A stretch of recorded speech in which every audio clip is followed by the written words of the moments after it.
الحمد لله نحمده ونستعينه ونستغفره ونؤمن به ونتوكل عليه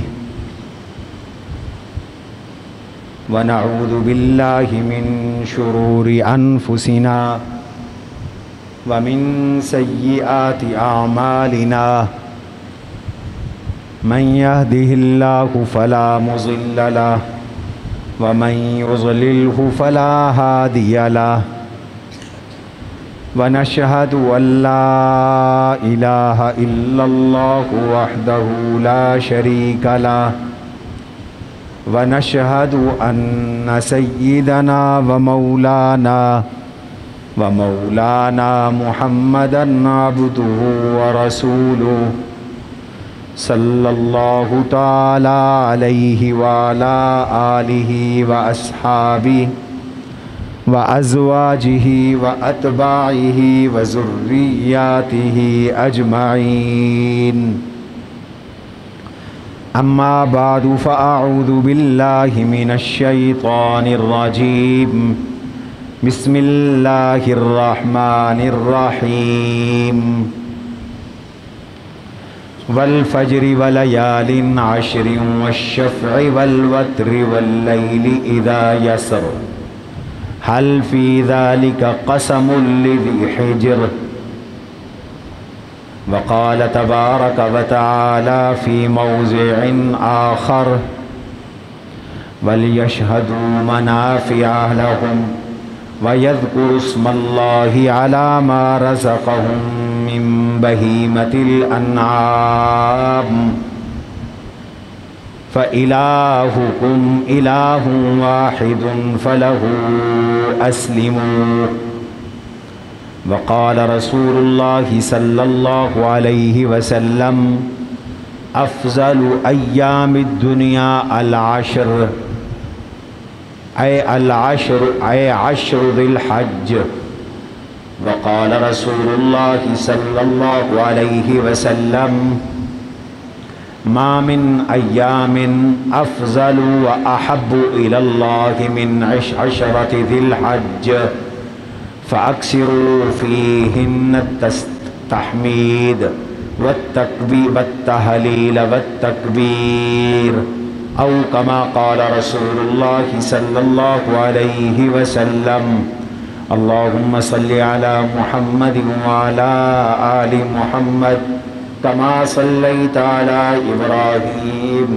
وعلى آل إبراهيم إنك حميد مجيد اللهم بارك على محمد وعلى آل محمد كما باركت على إبراهيم وعلى آل إبراهيم إنك حميد مجيد اللهم صل وسلم وبارك على سيدنا ومولانا محمد وعلى آل سيدنا ومولانا محمد عدد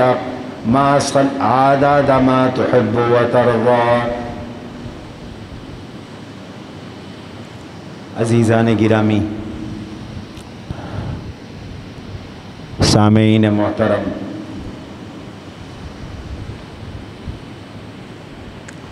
آج ذوالقعدہ کی غالباً 27 تاریخ ہے. چند دنوں میں ذی الحج کا مہینہ شروع ہونے والا ہے. ذی الحج کے مہینے کو اللہ تعالیٰ نے خاص مقام عطا فرمایا ہے.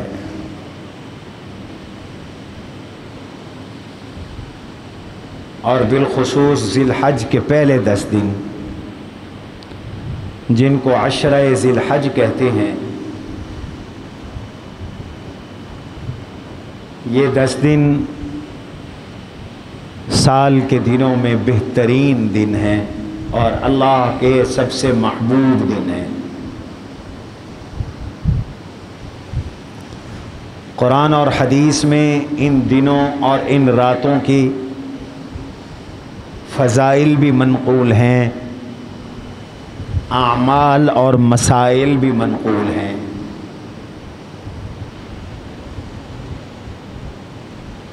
اللہ تعالیٰ نے بعض اوقات کو فضیلت بخشی ہے، ان اوقات میں معمولی عبادت کا اجر بھی بڑھ جاتا ہے، بالکل ایسے جیسے بعض مقامات کو اللہ نے فضیلت بخشی ہے، ان مقامات میں عبادت کا اجر بڑھ جاتا ہے۔ گھر میں نماز پڑھو تو ایک نماز ایک ثواب، جماعت کے ساتھ پڑھو تو 27 گنا ثواب، مسجد میں پڑھو تو 500 گنا ثواب۔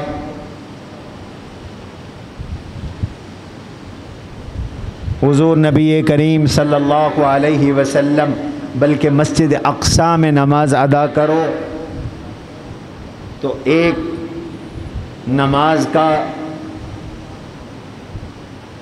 اجر اور ثواب ایک روایت کے مطابق 1000 نمازوں کے برابر، اور ایک روایت کے مطابق 25,000 نمازوں کے برابر۔ یہی نماز مسجد نبوی میں ادا کرو تو ایک نماز کا ثواب ایک روایت کے مطابق 1000 نماز، اور ایک روایت کے مطابق 50,000 نمازوں کا ثواب۔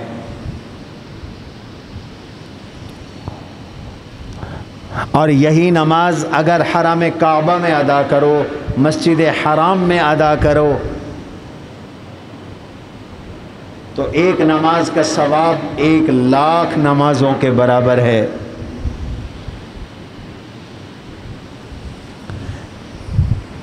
ایک 1,00,000 نمازوں کے برابر۔ کیوں یہ اجر کیوں بڑھا، ثواب کیوں بڑھا؟ مقام کے تقدس کی وجہ سے،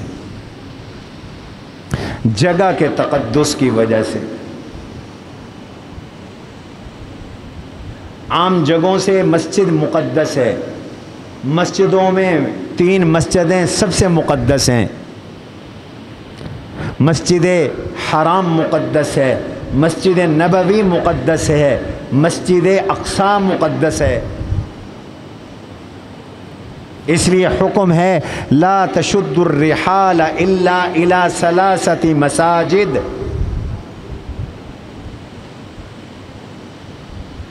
اگر مسجدوں کے لیے سفر کرنا ہو تو صرف 3 مسجدوں کے لیے سفر کرو، صرف 3 مسجدوں کے عبادت کی نیت سے سفر کی اجازت ہے، باقی تو ساری مسجدیں برابر ہیں۔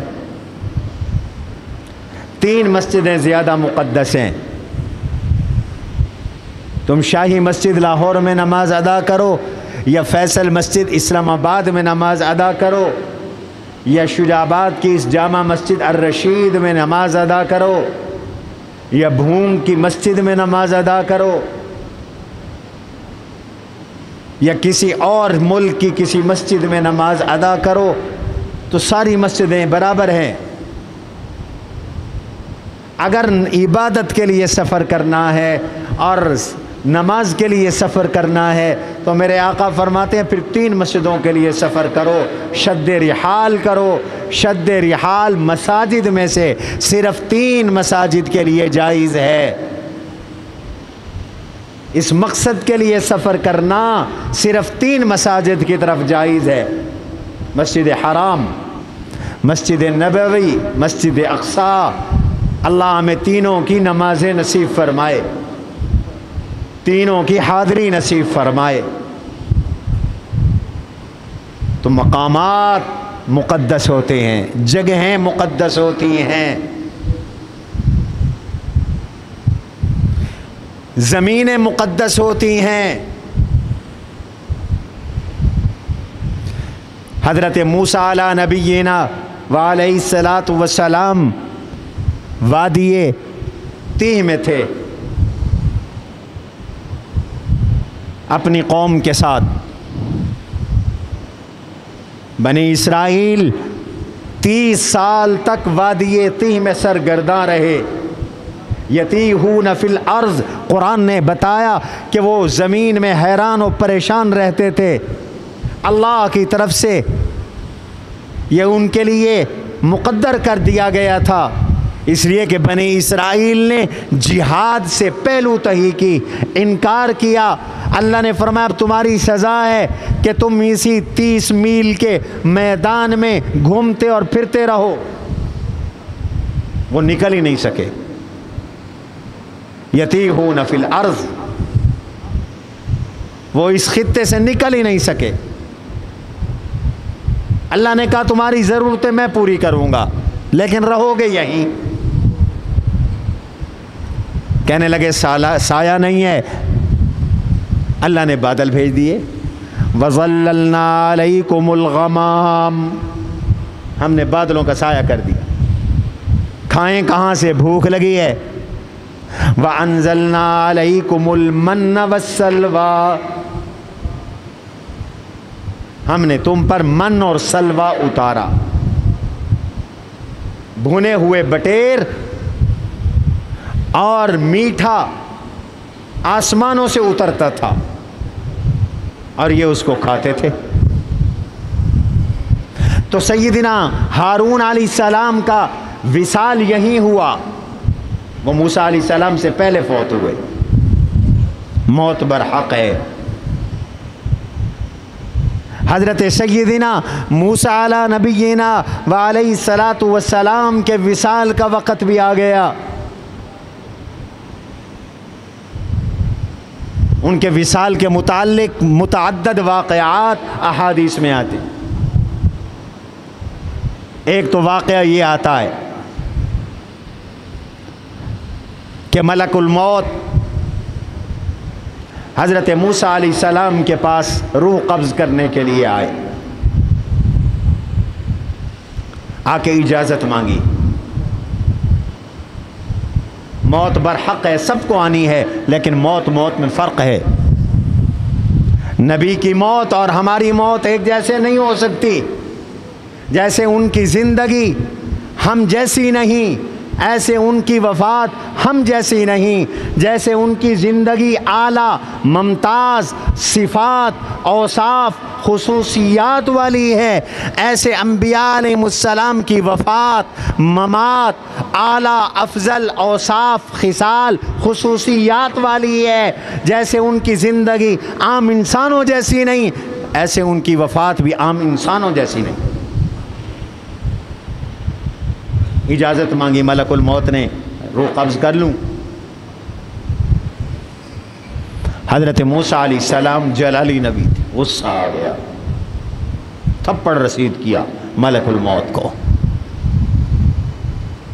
تھپڑ رسید کیا۔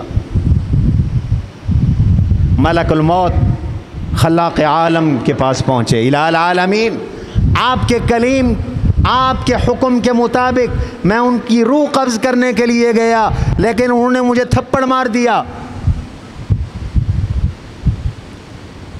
رب ذوالجلال کی اپنے کلیم کے ساتھ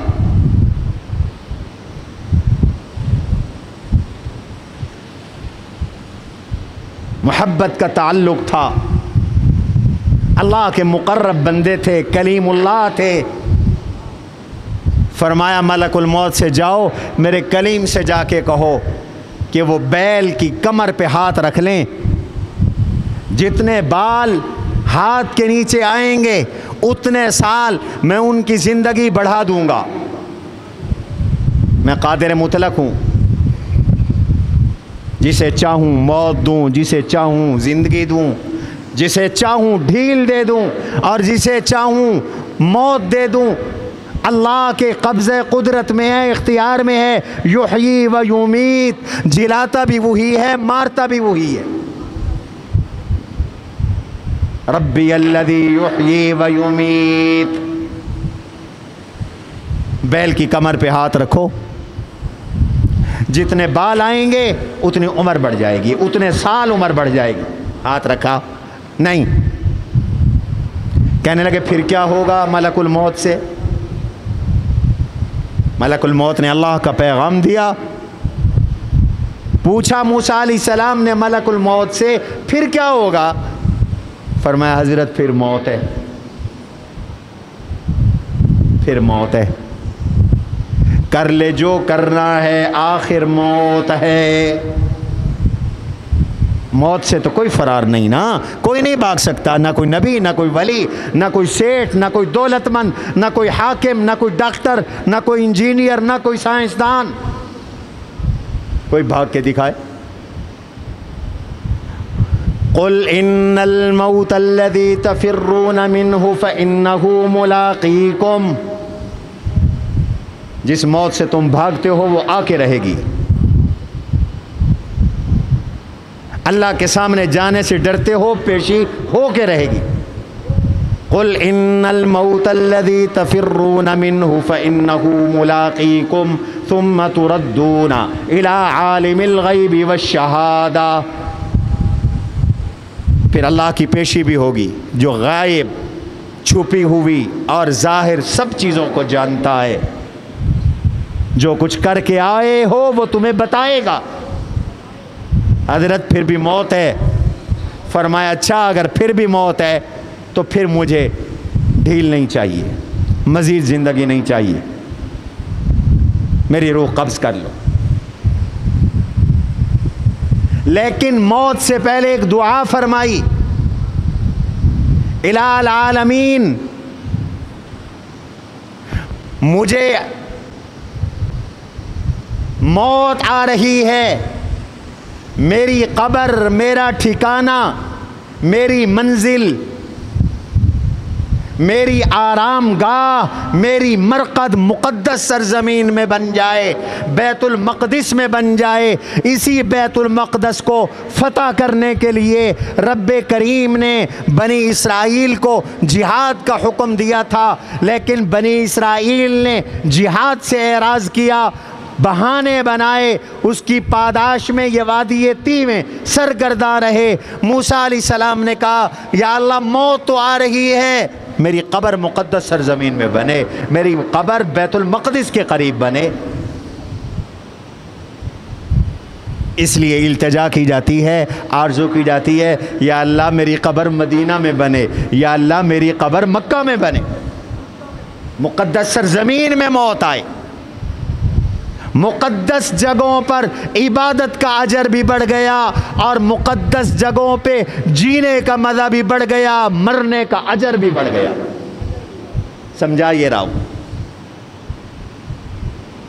موسیٰ علیہ السلام کی اللہ نے دعا قبول فرما لی۔ حدیث میں آتا ہے بیت المقدس سے پتھر پھینکنے کی مقدار اللہ نے ان کو قریب کر دیا، زمین کو قریب کر دیا، اور ان کا مزار اطہر بنا، ان کی قبر مطہر بنی، ان کا روضہ اقدس بنا۔ بیت المقدس سے ایک پتھر پھینکنے کی مقدار چاہت تھی میں پاکیزہ سرزمین میں دفن ہو جاؤں، اللہ نے منظور کر لی۔ معلوم ہوتا ہے یہ خواہش کہ بزرگوں کے پہلو میں دفن ہوں، اللہ والوں کے قبرستان میں دفن ہوں، یہ کوئی شریعت کے خلاف نہیں ہے۔ موسیٰ علیہ السلام نے تو دعا کر کے اپنی قبر بیت المقدس میں مانگی، ان کے لیے سب سے مقدس سرزمین بیت المقدس کی تھی، ارض فلسطین تھی، اور ہمارے لیے سب سے مقدس سرزمین مدینہ کی ہے اور مکہ کی ہے۔ اس لیے حضور علیہ السلام نے ارشاد فرمایا من مات فی احد الحرمین بعث من الآمنین، جسے موت مکہ میں آئی یا مدینہ میں آئی وہ روز محشر عذاب سے محفوظ ہوگا۔ سبحان اللہ، وہ روز محشر عذاب سے محفوظ ہوگا۔ یہ حرمین کی موت کی فضیلت ہے۔ ہر دور میں ہزاروں مسلمان پوری زمین سے ہجرت کر کے مکہ مدینہ جا کے اسی لیے رہے کہ ہمیں موت مکہ میں آئے، ہمیں موت مدینہ میں آئے۔ ہمارے کتنے اکابر جنت المعلا میں سو رہے ہیں اور کتنے اکابر جنت البقیع میں سو رہے ہیں، بقیع قبر غرقد کے قبرستان میں سو رہے ہیں۔ یہ بقیع کا قبرستان وہ مبارک قبرستان ہے جس میں 10,000 صحابہ مدفون ہیں، ہزاروں تابعین مدفون ہیں، امام مالک مدفون ہیں، امام نافع مدفون ہیں، حضور کے آل بیت مدفون ہیں، اللہ کے نبی علیہ السلام کی لخت جگر اور صاحبزادیاں مدفون ہیں، 2 ازواج مطہرات کے علاوہ میرے آقا کی ساری گھر والیاں یہاں مدفون ہیں، حضرت عثمان یہاں مدفون ہے، حضرت حسن یہاں مدفون ہے، حضرت حسین کا ایک روایت کے مطابق سر یہاں مدفون ہے، اور میرے آقا نے اسی بقیع کے بارے میں فرمایا کہ اس قبرستان کے 70,000 مدفونین کو اللہ بغیر حساب و کتاب کے جنت عطا فرمائیں گے۔ زمینیں مقدس ہیں، جگہیں مقدس ہیں، ایسے عزیزوں بتانا یہ چاہتا ہوں اوقات بھی مقدس ہے۔ بعض گھڑیاں مقدس ہوتی ہیں، بعض اوقات مقدس ہوتے ہیں، بعض دن مقدس ہوتے ہیں، بعض راتیں مقدس ہوتی ہیں۔ رمضان میں لیلۃ القدر سب سے مقدس رات، سب سے مقدس رات، اجر بڑھ جاتا ہے۔ دیکھو یہاں جگہ نہیں، یہاں وقت مقدس ہے، ٹائم مقدس ہے، اور وہ ٹائم جس میں آپ نے لیلۃ القدر پائی، آپ جاگ رہے تھے، عبادت میں مشغول تھے۔ قرآن کہتا ہے لیلۃ القدر خیر من 1000 شہر تنزل الملائکۃ والروح فیہا بإذن ربہم من کل امر سلام ہی حتی مطلع الفجر۔ اس ایک رات کی عبادت 1000 مہینے کی عبادت سے بڑھ کر، 82 سال کی عبادت سے بڑھ کر ہے ایک رات کی عبادت۔ اس رات کی نماز کا ثواب گویا 82 سال کی نمازوں سے زیادہ ہے۔ اس رات کے تہجد کا ثواب 82 سال کی تہجد سے زیادہ ہے۔ اس رات کے صدقے کا ثواب 82 سال کے صدقے سے افضل ہے۔ وقت مقدس ہے، وہاں جگہ مقدس تھی، یہاں وقت مقدس ہے۔ دن مقدس ہوتے ہیں، رات مقدس ہوتی ہیں، گھنٹے مقدس ہوتے ہیں، گھڑیاں مقدس ہوتی ہیں۔ مقدس ہونے کا کیا معنی؟ تھوڑی عبادت کرو، زیادہ ثواب، جو مانگو رب عطا کرتا ہے۔ یہ مقدس اوقات کا مطلب ہے۔ 4 مہینے مقدس ہیں ویسے سال میں پہلے بھی بتا چکا ہوں کئی دفعہ۔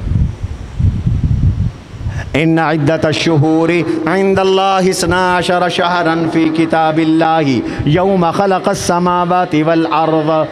سال تو 12 مہینوں پر مشتمل ہے۔